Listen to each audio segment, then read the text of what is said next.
Hey everyone, and welcome back to the Secret Sunday session. Today I am joined by Daniel Principe. Thank you so much for joining us today. I'm so excited to start this conversation with you in the space you're working in as a youth educator and advocate.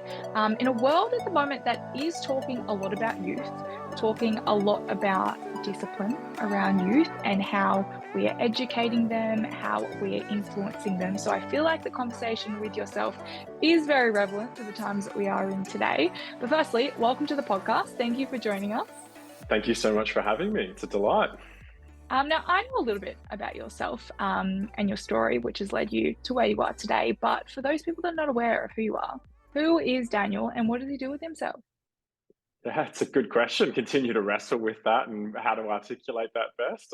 I guess my title says I'm a youth advocate and educator, which doesn't tell you much. I guess I travel around Australia engaging young people and those that care for them to think about the messages that have shaped all of us, especially boys, about masculinity, relationships, sexuality, and to consider, are these healthy, constructive, helpful messages, or are they actually harmful? Are they hindering boys from being their best version of themselves, young men they can be proud of, connected to themselves, to their mates, to others, irrespective of their romantic interests, that we would have attitudes that would enable a sense of empathy and respect to, gird all of our relationships.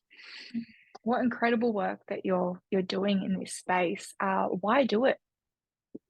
Yeah, it's a good question. Two sides of the same coin, really, is my heart breaks for young boys who I think are quite lost and quite disenfranchised, and whether we think that's fair, reasonable, proportionate to their current lot in life. It is the case.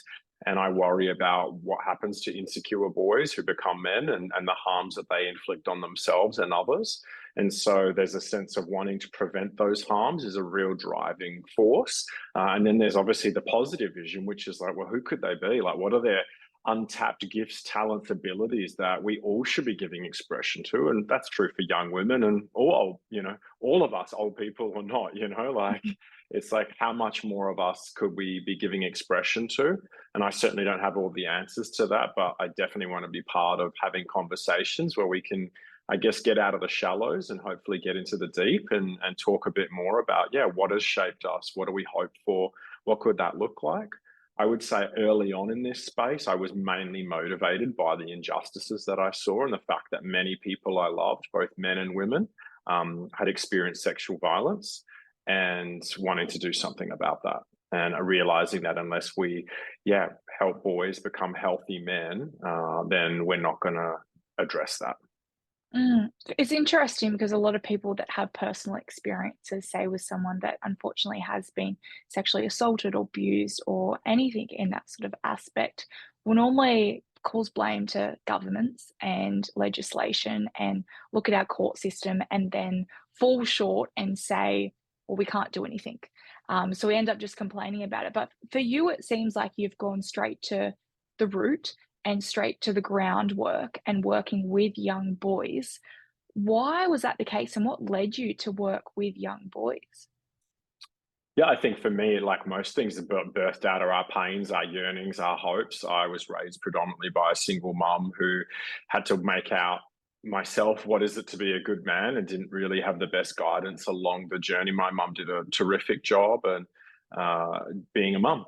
And I had to find out the hard way, through the boys around me, that me being a soft, sensitive kid wasn't very welcomed in this world. And I'll spare us all the details. But yeah, it was pretty unfortunate. But I'm now grateful for all of that and how that's shaped me. And I guess I think to myself, how many boys, whether they think they're the tough guy, whether they're the sensitive guy, whoever they are actually struggling under these very rigid ideas of masculinity centered around power, dominance, control, and thinking, what else could it look like? So that's a big driver for me. And I guess for me, knowing the statistics, and they're pretty frightening, that right now in Australia, adolescent boys 15 to 19 are the highest perpetrators of sex offences, and now the highest perpetrators of child sexual offences as well. And so that's pretty significant. Now, when people hear that, they may hear me and think that means I'm anti-boy or anti-male. And sometimes I get that pushback by stating those kinds of statistics or wanting to address these abhorrent realities. I actually do it for the opposite reason because I don't think that's who boys are. I don't think an adolescent boy is innately wired that way, that that's who he is, that that's his destiny and path in life. I think something tragically has gone wrong there, where that is an ABS stat that is now finally making it into public light. Mm, And I want to be a part of doing something about that. Again, there are so many different factors and drivers of violence, but certainly one of them is to do with entitlement. And another part of it is how do we help boys make sense of their pain, grief, loss, tragedy in life? Because no one's waving any magic wands to take any of that away from any of us. The sad thing is boys don't have enough healthy avenues and outlets. They don't have the same care, connection, and community available to them as women do, which is actually why women do better when dealing with a crisis and dealing with pain. And I've been reading about that recently in a book about boys and why they just don't do as well. And some of it is to do with, again, men's own creation of our social settings and scenarios where we don't support each other, which means that there is more harm inflicted on men and those around men. And mm, so that's just a bit of a dissection as to why we need to obviously engage boys sooner. And I guess, yeah, part of that is also my own desire, wishing that I had access to something like this, and something that I hope I continue to improve on in terms of how it does engage boys to be their best selves. And so, yeah, that's something that I wrestle with all the time. Certainly don't have all the answers, and continuing to, yeah, think deeply about how we can engage boys in a way that is really constructive, strengths based, lots of empathy and care for themselves and for others. mm. A lot of people would look at that and see the statistics and see the cases that come through and say, well, you don't need to care for them. Like if they're a perpetrator, they deserve to have consequences and they deserve to follow a system, um, and be held accountable for the actions that they're taking. But why do you think that it's more relevant for us to invest in the story and the person and actually helping them through, as you said, something that they're probably coping from? Why is it important to invest in that rather than to place blame? Yeah, well, I'm all for accountability and justice. Yeah, I wouldn't be an advocate if I wasn't. I think I've had a pretty strong bent towards that. And believe me, a lot of my advocacy is about we actually need consequences because I don't think justice is purely punitive. It's restorative, it's educative, and it also signals to both that person and the victim that we actually care for them. And so, yeah, I'm all for it. I just think that if we're actually going to bring about the transformation we need, we can't just be catching offenders once the law finally catches up with them. We need to find other ways to disturb this and to hopefully redirect in a healthier way.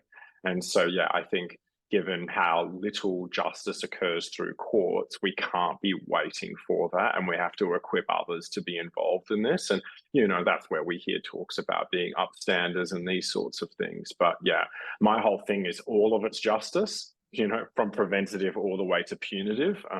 It's just, yeah, how can we do it in a way that's going to minimize harm to self and harm to others, hopefully before it's catastrophic. And right now in Australia, it is catastrophic when we talk about men's violence towards women. Why do we think it's catastrophic now? Do you think that there is an influence based on, media? We are more exposed to cases and statistics having more resources, or is it that there is a shift in culture? This is a good question. I mean, some of the stats say some things have improved, that there's less sexual harassment, but then sexual assault rates have never been higher. Then someone might push back and say, well, that's because it's reported more and there's more awareness. And so you go round and round in circles. For me, when I say it's catastrophic, because people want to split hairs on this, it's like here we are in 2024, and a man is killing a woman every few days in this country. And for me, that is just such a level of barbarism, and brutality that you just can't fathom it. And I just think it's just, yeah, it is something that should not exist in our society, given where we're at and the amount of supposed advancements we've made in other ways when it comes to legislation, policy, social mores around how we treat minorities, how we treat those weaker than us or perceived to be weaker than us. You'd hope that, yeah, this would be something that was just completely intolerable. Mm. And based on I guess, what you're learning and the environment that you're in now, what do you think takes people to those extremes in order to sexually assault, sexually abuse someone, or cause harm in a certain way? Like, why are we seeing these as mechanisms for young boys, especially, or men, use in order to hurt other people?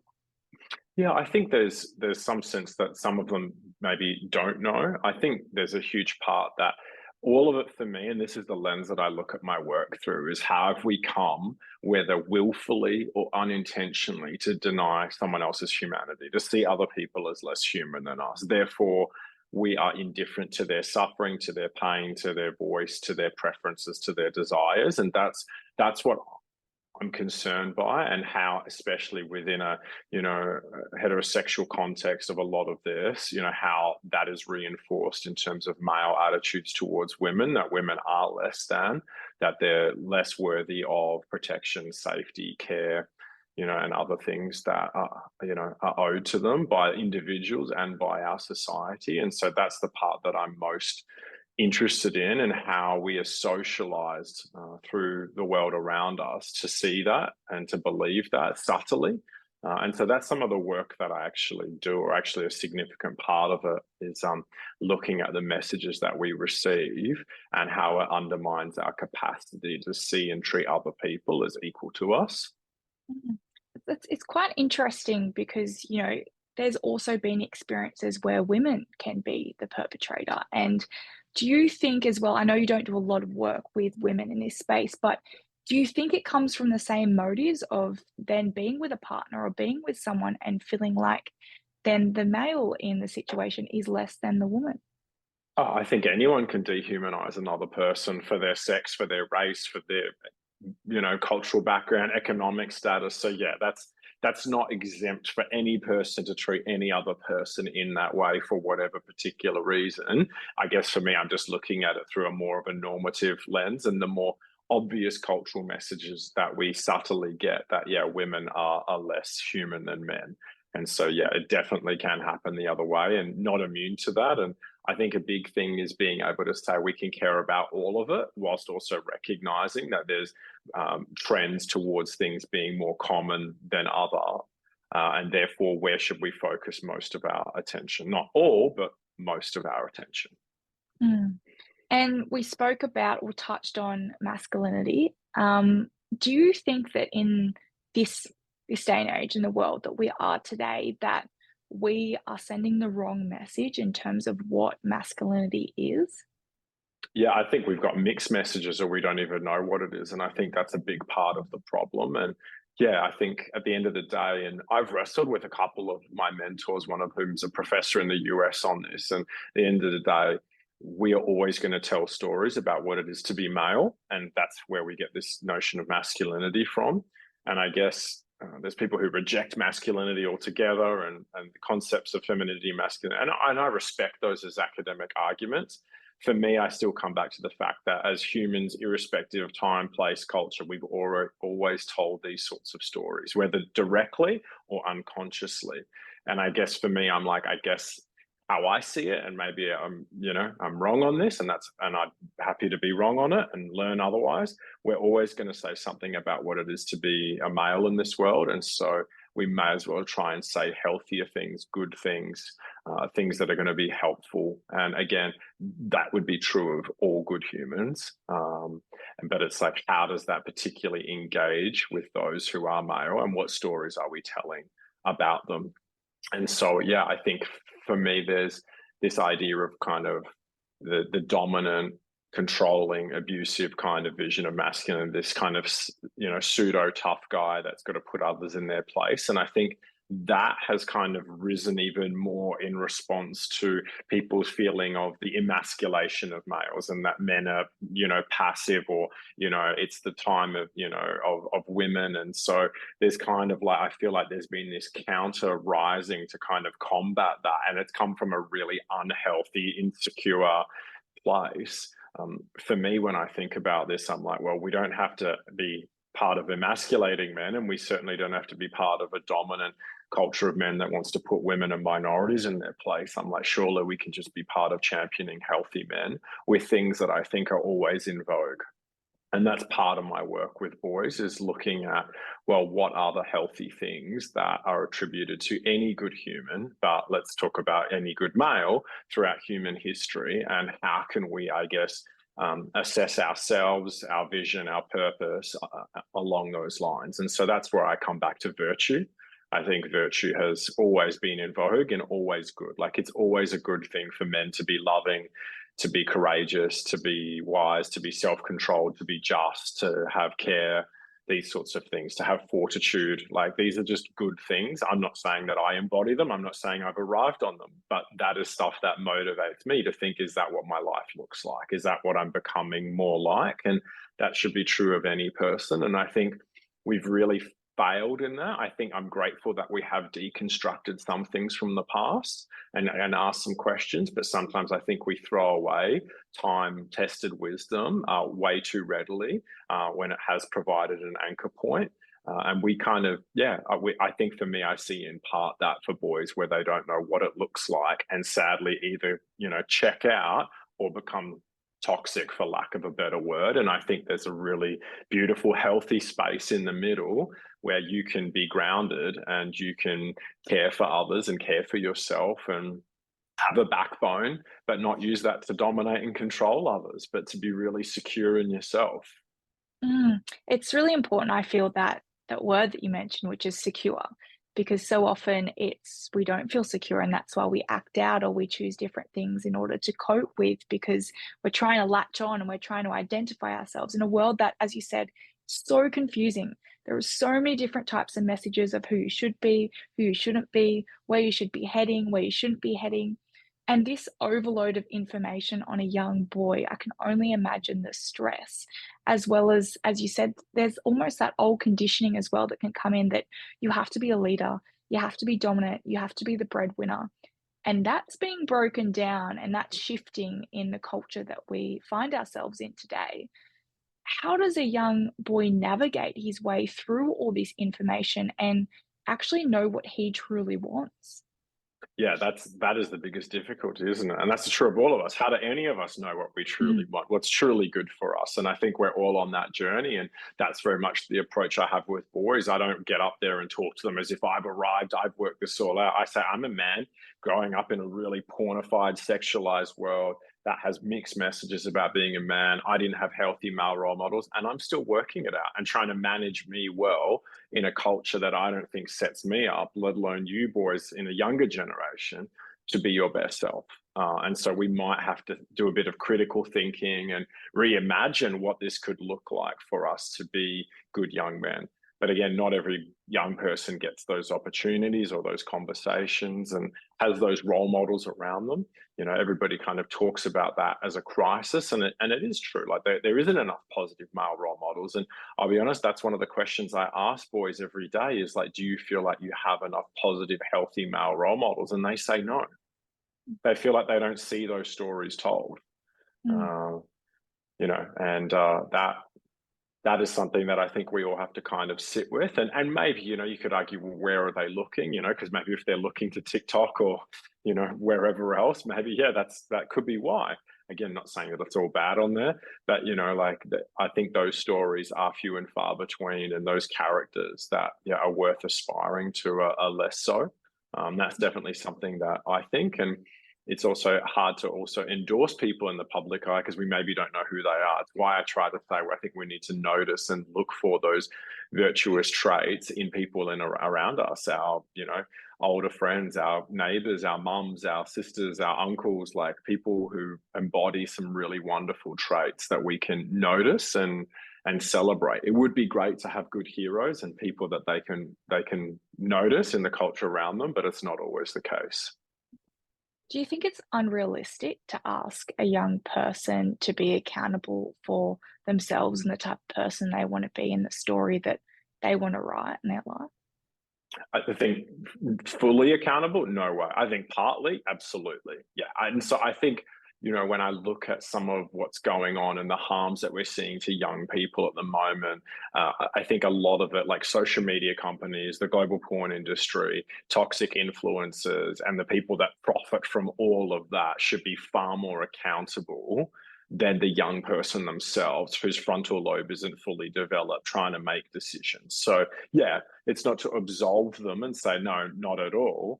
But I think we have to look at that proportionately and say, well, hang on a minute here. How much is this a solo job for a 13, 14, 15 year old? It's not to say that the conversations aren't worthwhile, or the correction moments aren't worthwhile, but yeah, certainly where does the responsibility lie? And Professor Salter said that at the moment on a whole host of issues related to this, that we've put too much onus on young people having to be responsible for some of the ills happening in their generation, and not these billion and trillion dollar companies that profit from the dysfunction. In your opinion, what do these billions and trillion dollar companies need to do? I think there needs to be some serious regulation around what they can promote. I obviously think, yeah, social media, smartphones are pretty harmful to young people. It's a social experiment, and we're now seeing the consequences of that.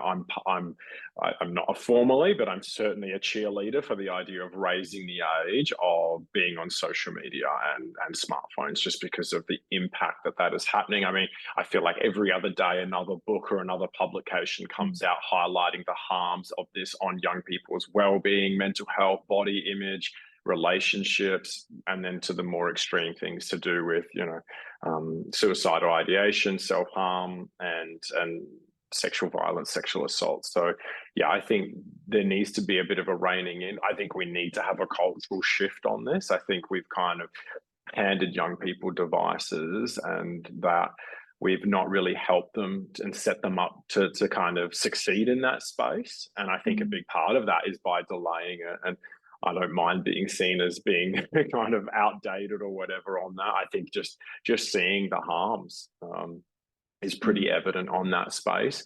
And yeah, I think more regulation around this, like there is so much harmful content that goes around on these massive platforms, from live streamed fight videos to self-harm to sexual, content, sexual assaults, that, yeah, I think big tech should play a huge role in this. Obviously, our government is now committed to a pilot for age verification on online pornography. It was also to include gambling and other things, as well. That was the original recommendation. And yeah, all of this contribute to pretty unhealthy digital diet that is shaping the attitudes and behaviors of young people. And as you've highlighted, we have to help them. We've got to give them a bit of a cop mm, out here in a good sense of it. Like, let's make it mm. easier for them to be healthier, to choose good things for themselves. Unfortunately, as much as we'd love tech companies to change and to Mm, pivot, to support young people, sometimes as well, it does not happen. We hear these things circle around in the media and nothing does come of it. In terms of family dynamics and parents, I feel sometimes the conversation comes down to parents need to do more, grandparents need to do more, guardians need to do more. Do mhm. you think this is also something that we need to look at in terms of educating parents to be more aware and more disciplined in supporting their young person? I think that plays a huge part. Like, I'm not here to tell parents, how to raise their kids. I'm not a parenting guru, but yeah, I mean, I think it's a pretty common trend to say that kids are running loops and rings around their parents when it comes to online, and there's just a chasm of information gap and experience gap on that. And I think, yeah, that parents need to kind of regain a sense of control, but engagement, and hopefully a sense of partnership with their young people on giving them these devices and how they help them through it all. Giving a 10-year-old and 11-year-old a smartphone, without any kind of rules or constraints around that is just a recipe for disaster. There are so many risk factors. And so, yeah, I think we need to help parents not feel alone, because a lot of the parents who are trying their utmost, they feel like they're pariahs. They feel like they're these stuck in the 1800s because, gosh, they delayed giving their kid a smartphone until they were 15, or didn't let them go on Instagram until they were 15, which is what all the gurus and experts say. and yet they're called kind of outdated or this or that, when all the research suggests that's actually going to be beneficial long term for your young person's well-being and mental health. So I think we got to find a way to make it easier for parents to get together, for them to talk about like what's working, what did you do, like how did you help your young people navigate privileges and responsibilities when it comes to all sorts of things as they're going through adolescence, but especially around this. And I think, yeah, as a society, I think we do need to be more intentional with how we raise young people. I think at the end of the day, everything is forming us, everything is shaping our beliefs and attitudes. Like education doesn't just happen at the front of a classroom. And so we have to be aware of like what's educating our young people. And, you know, in simple terms, are you happy for the internet to do that job? Or do you think, you know, parents and people who actually have kids' best interests at heart should have more of that role? Now, you can't stop it. They're going to be online. I love my phone and connected to the internet, but I thankfully have now finally got a fully developed frontal lobe and hopefully are making mostly good decisions online. And, you know, it's a very different proposition. And so, yeah, I think we all have to honestly ask ourselves that when, you know, especially when we finally on the other side of it, but, you know, the Andrew Tate phenomenons and just other things. It's like, are these the kinds of people that you want raising a generation of young boys? It's such a touchy and hard conversation to have when, as you said, devices are being introduced to kids as young as like 3. You go out sometimes to a restaurant Mm. and you hear a kid crying and a parent just chuck them an iPad just so to shut them up, and that's where it starts. It starts this need and this relationship with technology and this must to have it and access to information on so many different levels that I remember, like, I didn't grow up with having access to all that information at that age. I even remember when I got social media when I was, yeah, going to high school, and the concept of it was so surprising and inspiring, and then all of a sudden it just drastically changed as you said, the experiment changed. But looking at language and the way that we stigmatize young people, I feel that sometimes the conversation goes a bit extreme and we do put a lot of blame onto them and we throw these statistics at them. I sometimes believe that no wonder kids act out in a certain way because they are molded to behave a certain way based on what society is perceiving them as. Do you think the way in the language the media is using, the way that we as, say, a little bit older people are using towards them is influencing how they behave as well? Oh, absolutely. I say every day when I'm with boys, like, I don't subscribe to the bigotry of low expectations. Like, I'm not coming in here thinking that you guys are going to lack in insights and empathy and courage. And I don't bring that into your hearts and into this space. It's already here. It's our job to unearth that, to encourage that, to champion that. And so I think, yeah, we almost have kind of lowered our expectations of what young people can do. And, you know, that's when people will talk about helicopter parenting and all these sorts of things. And that's just one facet of that. But yeah, I think so. And I think, yeah, we hear a lot of stories and the worst of what's happening for young people and the harms of them growing up in this culture. And boys definitely tell me that, you know, they feel like they only hear negative news stories of teenage boys. They don't really hear too many positive stories of a young man's contribution in the world or to make his community or do something to make the world a better place. So I think that does play into our expectations and how we relate to them. And seeing them as like super fragile in ways that I think they've got so much more to offer. And yeah, I think that'll definitely, you know, plays a part in it. And for me, you know, this younger generation, I get to see it every day when I see their insights and I see their empathy and their capacity for reflection. I think for me, I'm like, yeah, that blows me away from about this younger generation. Is I'm like, you know, I'll have like a year 7 boy put his hand up and I'll ask a certain question about, you know, what does this all mean? And they'll say things like, sir, it's objectification. And I'm like, how do you even know what that word is? Like, you're in year 7, you know? And so one of the most incredible things is like seeing insights like that. And I could give countless examples where young people have just demonstrated capacity that I certainly didn't have at that age, like at all. And so I actually think there is so much there to tap into to give them credit for and encourage. And so that's why for me, it's like champion young people, like champion boys is my tagline, and then challenge culture. So it's like, yeah, I want to highlight those stats. Not that I share them with young people, I share them with their parents and educators and those that care for them so that we can then respond in a way that actually helps them.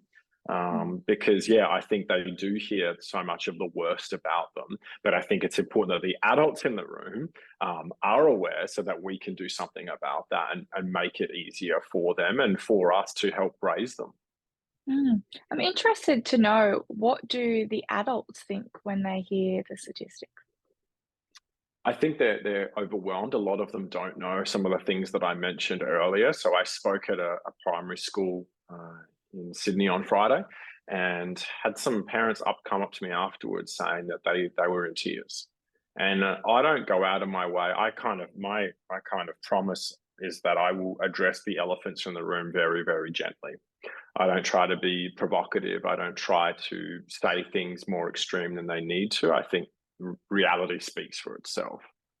And sometimes parents feel they need to apologize. Like they'll get emotional afterwards. Some of them will tear up and they'll say, "I'm sorry." And I said, "No, no, no, no. Like your reaction is actually proportionate. It's just, it's reasonable. Like we as a society have inflicted huge harms to young people. More of us should actually be crying. Like more of us should be lamenting what has actually happened and how we've got to this point."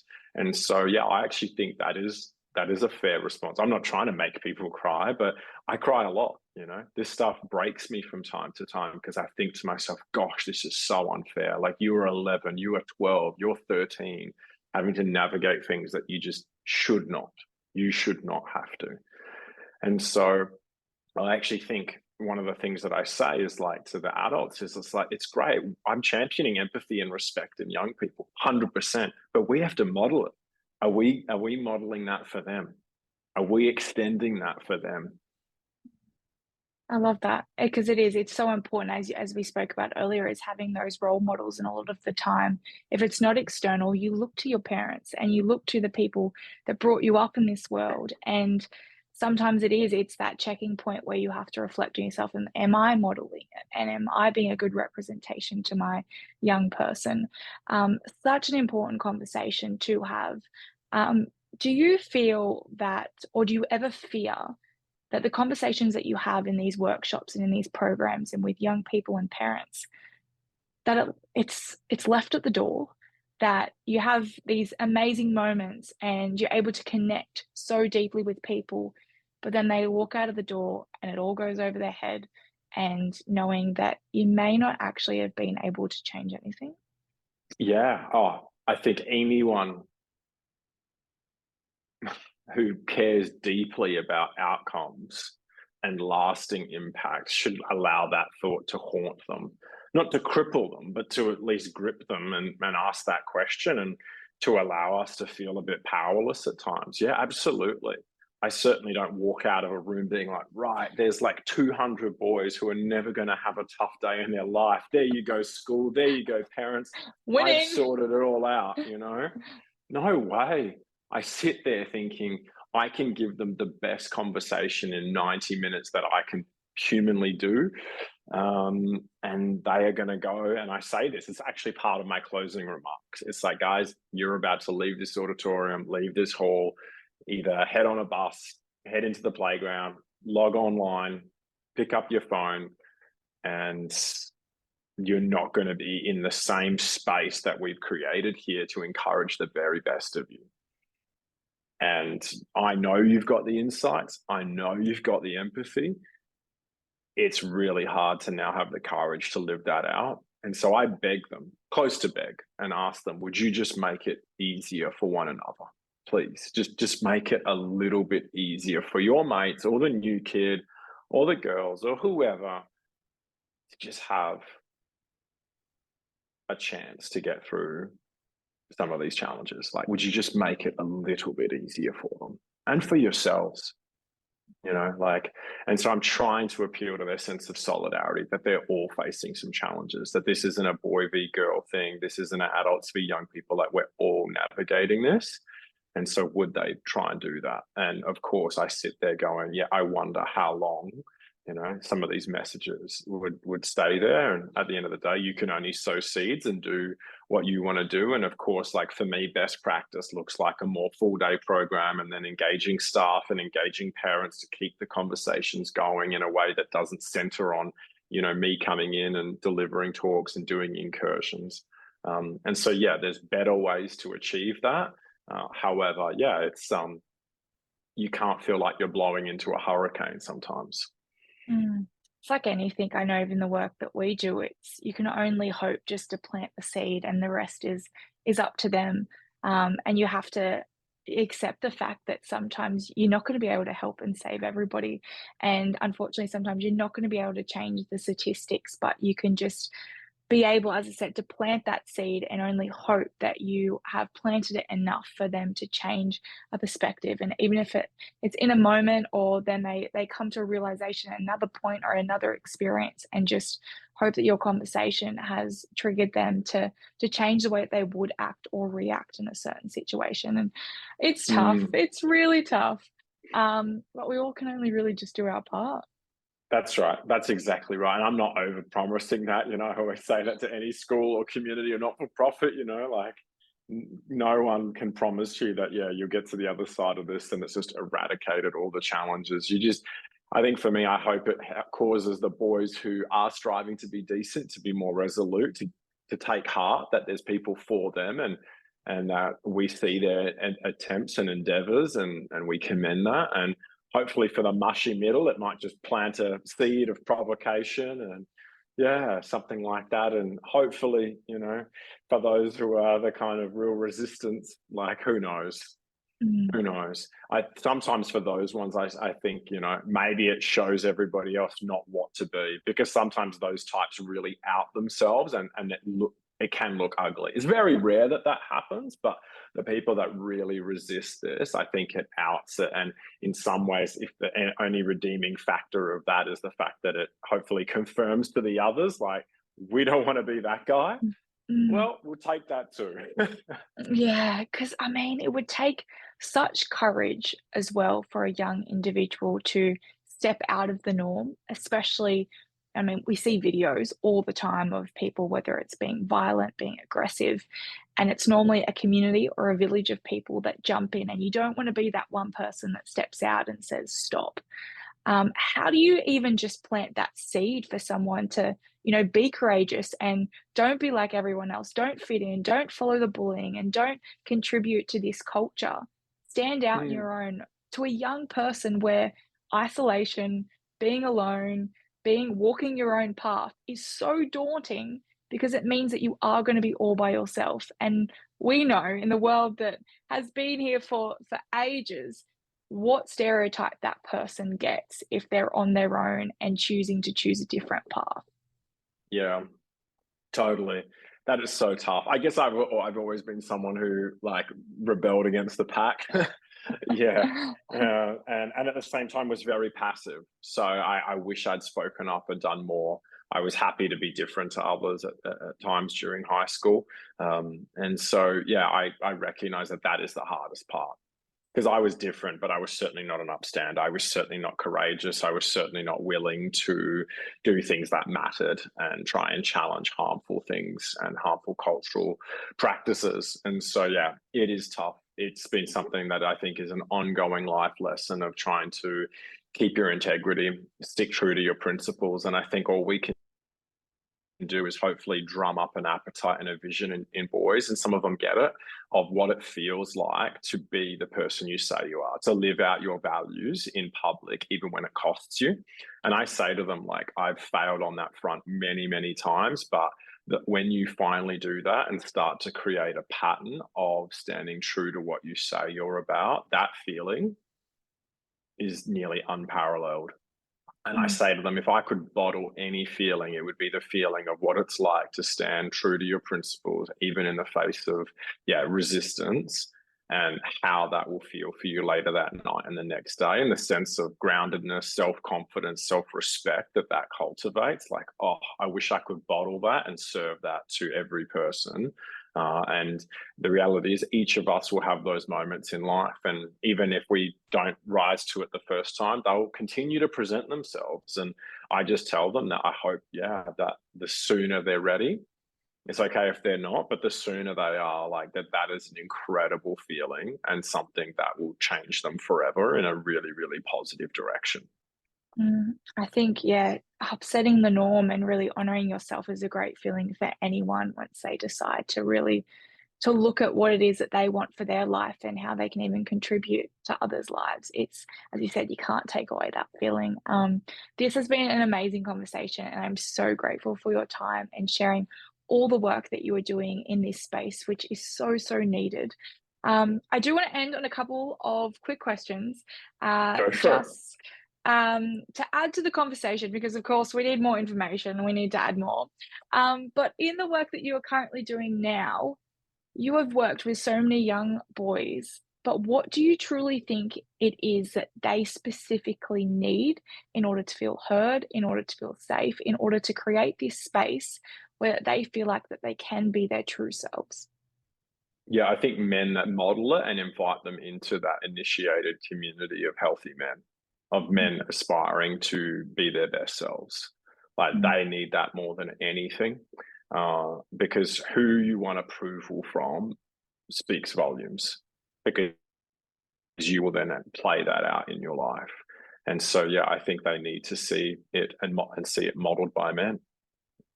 incredible. Now, to a young person that is currently, yeah, or a young male that is currently living in this culture and with the stigmatized language that we are currently seeing today, that is losing a bit of his identity, doesn't know where he fits, doesn't know what he wants, and could potentially be on a path where he may not honor himself and go down into poor behaviors in the future. What message would you give to him?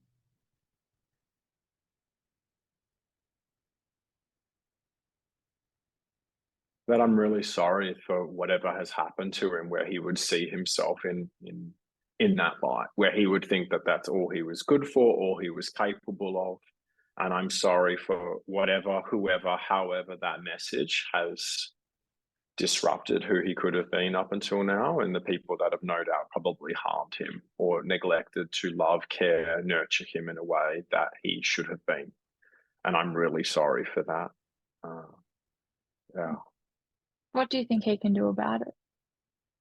I think for him, realizing that he's got an opportunity every day to aspire for more, to seek out a new way of being, that it's not easy. And the best thing is to, yeah, look for people who are living a life that resonates with him in terms of the character and the relationships that matter most, healthy relationships.